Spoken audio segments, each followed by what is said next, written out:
Hello, everybody. I am with Jim Dahle.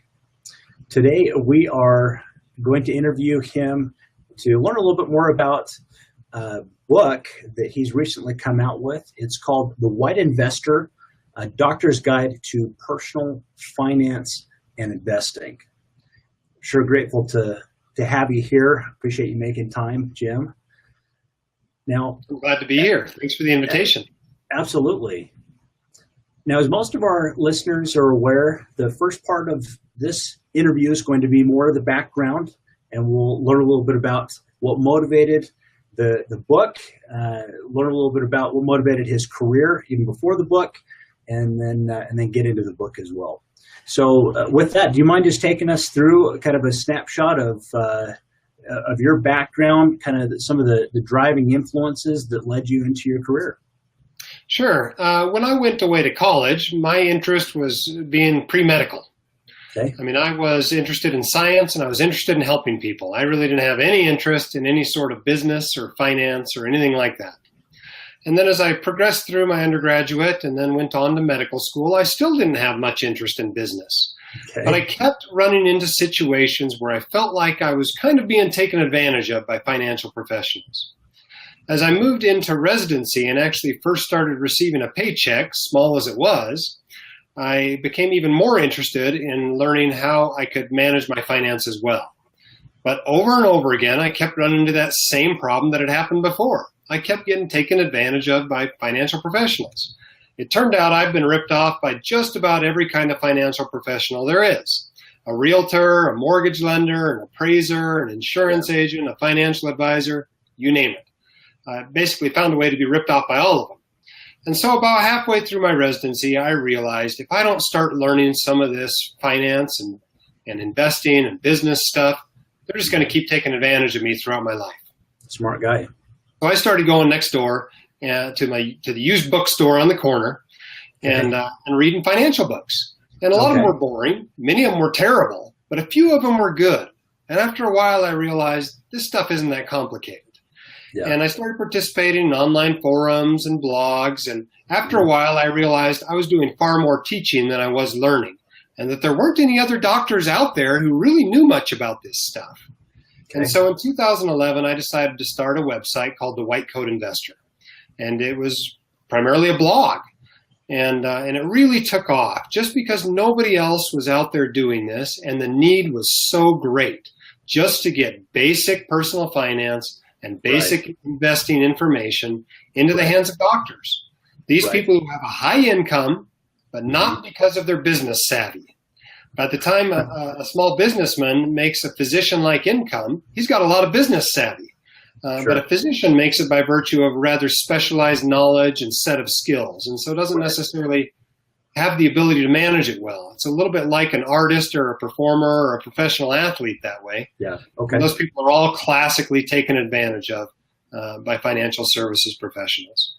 You mind sharing us? That's when I came out with the book.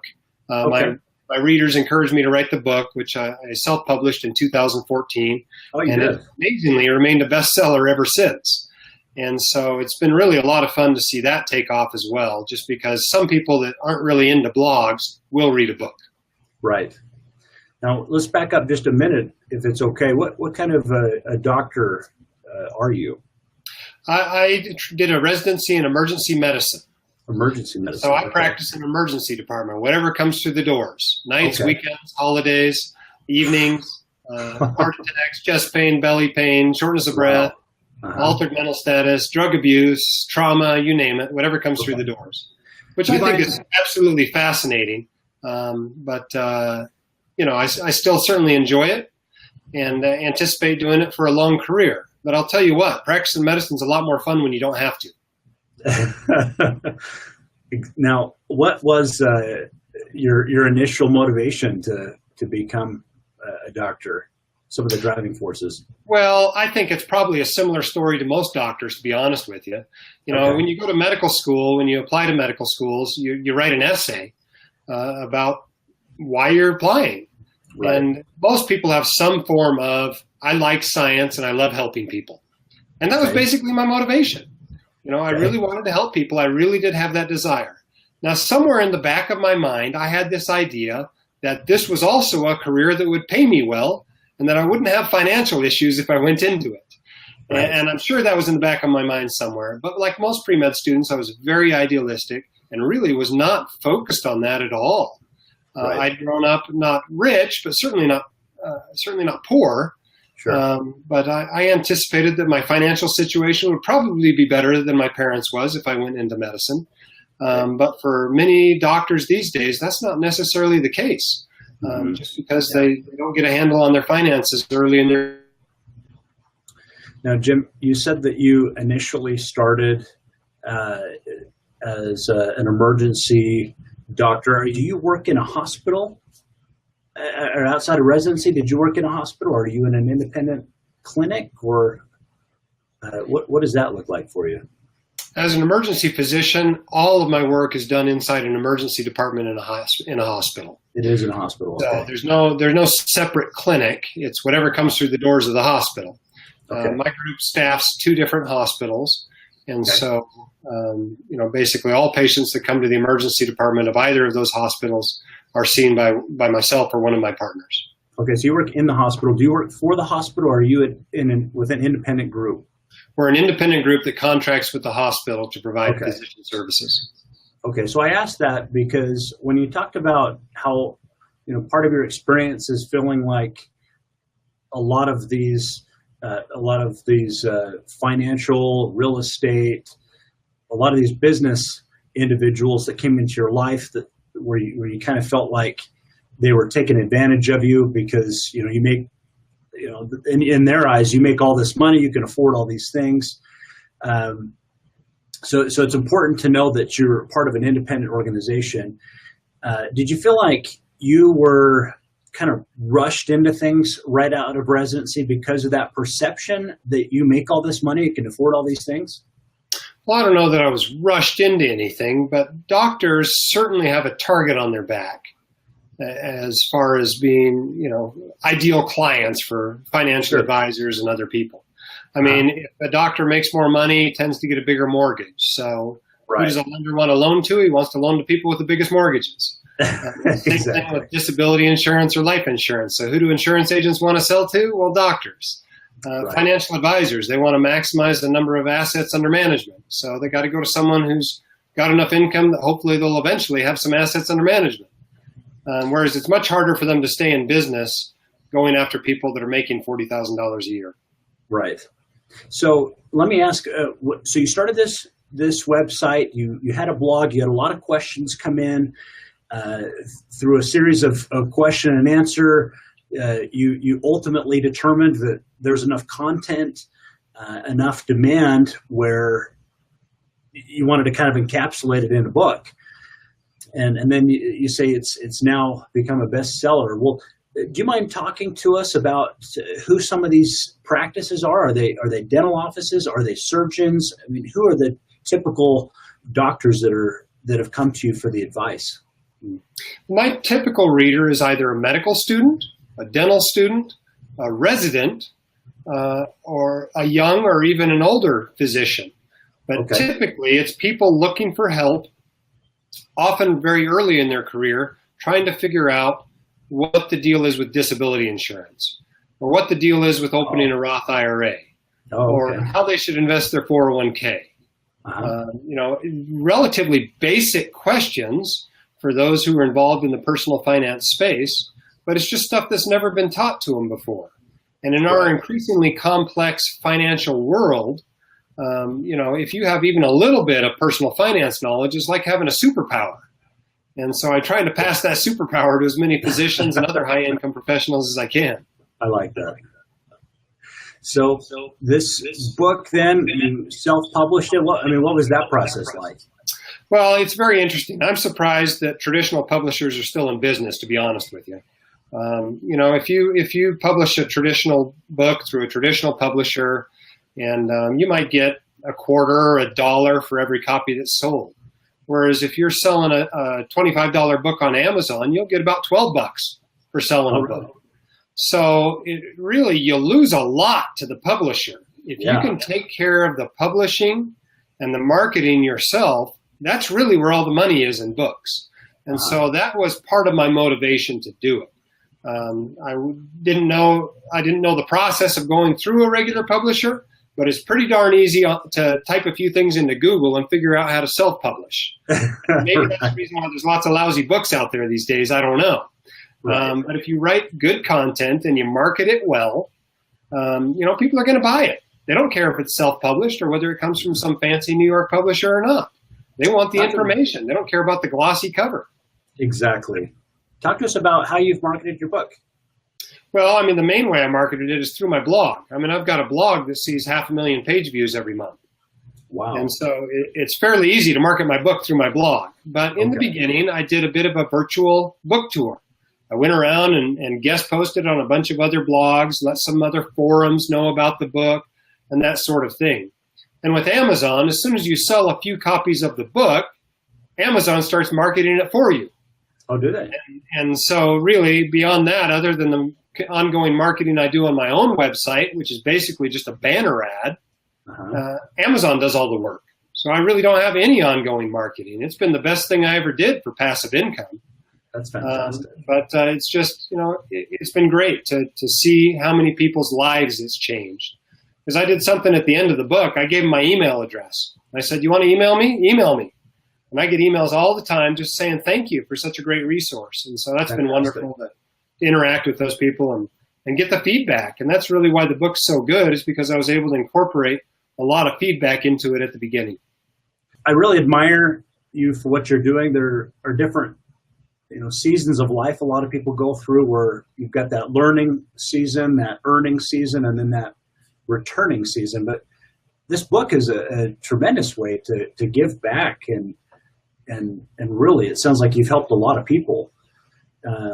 So I'm just curious. Did you, what motivates you to give back in the way that you are? Because you could have just been a doctor, and I'm sure just do tremendous that way.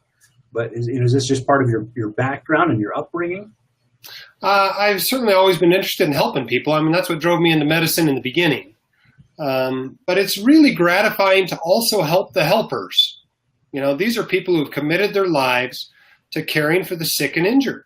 When I called up a general surgeon the other night at midnight for a lady that needed a lengthy operation, and she needed it now.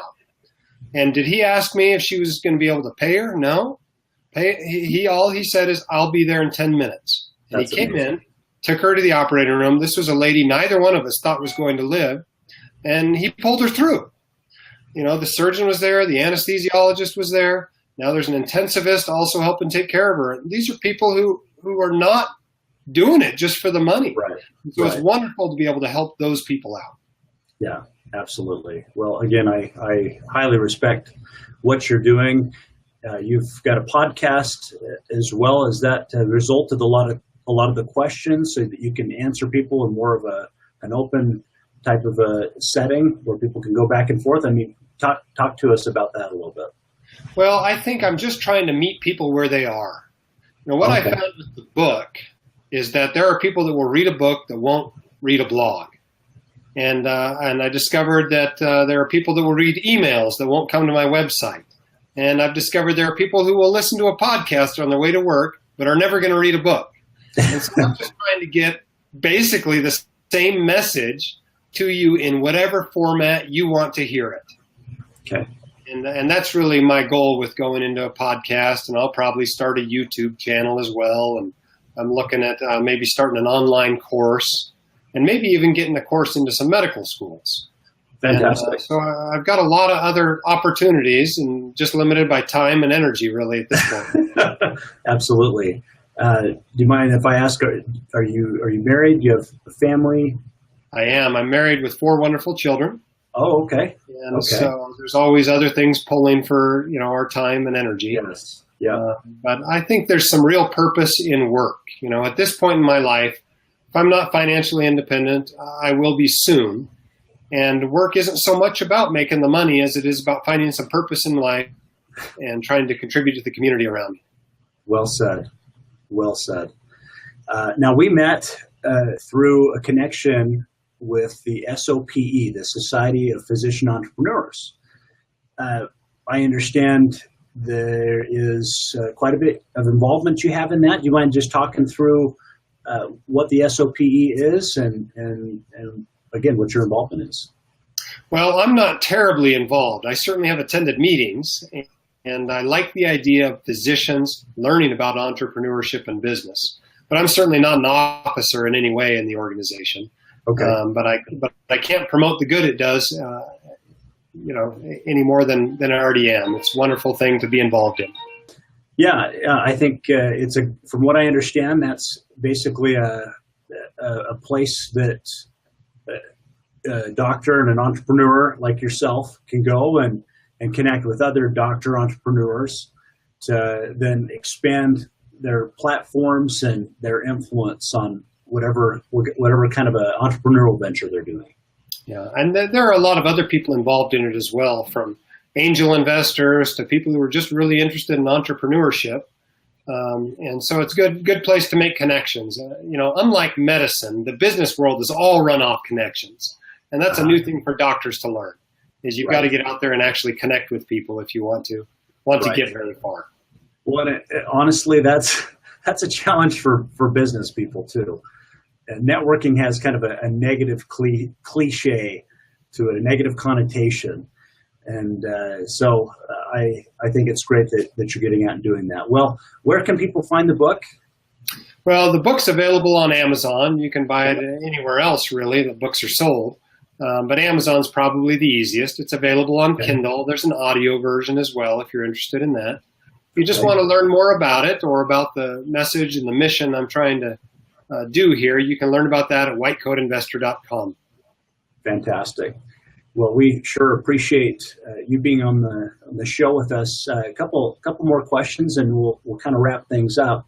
What would you say is the best advice that you've ever been given through some of the challenging times you've had getting the White Coat Investor to Amazon and out there? I think some of the best advice I've ever been given was given to me as part of my training as a physician, which is just always do the right thing for the patient. And if you do the right thing for the patient or your client or your customer or whoever it might be, that goes a long way, because there's a lot of people out there who are not doing that. And so it really distinguishes you if you just treat people well. Right. And so I think probably the greatest asset I have at the White Coat Investor is people trust me, because I haven't done anything to cause them to lose trust in me. I think that's probably the best advice I can give to anybody. Fantastic. How would you define entrepreneurship? I think entrepreneurship is the idea of building something that has never been done, and building it not just because you want to make money from it, but also because you just want to contribute something to the world that doesn't yet exist. I like that for the purpose of providing a great influence. I imagine you've inspired hundreds of doctors, and like you say, you receive a lot of emails. And do you mind sharing that email address? It's in the book. Sure. You can email me at editor@whitecoatinvestor.com. Okay, and we'll put that in the show notes. Any books that you're reading right now that are making a large impact in your life? Well, I'm reading a book about World War II history right now. I'm not sure it's having a huge impact on my life, but I am enjoying it. Okay. It's mostly about the battle on Guadalcanal. Oh, okay. So do you read a lot of history books? I don't know if I read a lot of them. I try to read a mix of things, but I certainly do enjoy reading history. Fantastic. Well, where else can people find you? You say certainly the whitecoatinvestor.com. You've given your email address. Are you on Facebook, Twitter, LinkedIn? You can follow us on Facebook. I'm on Twitter. It's at WC Investor. Okay. You can also I do a monthly newsletter that you can sign up for on the website as well. And hopefully I'm be getting into a lot more places where you can see and learn about this message. Fantastic, Jim. Well, thanks again so much for being on the show with us.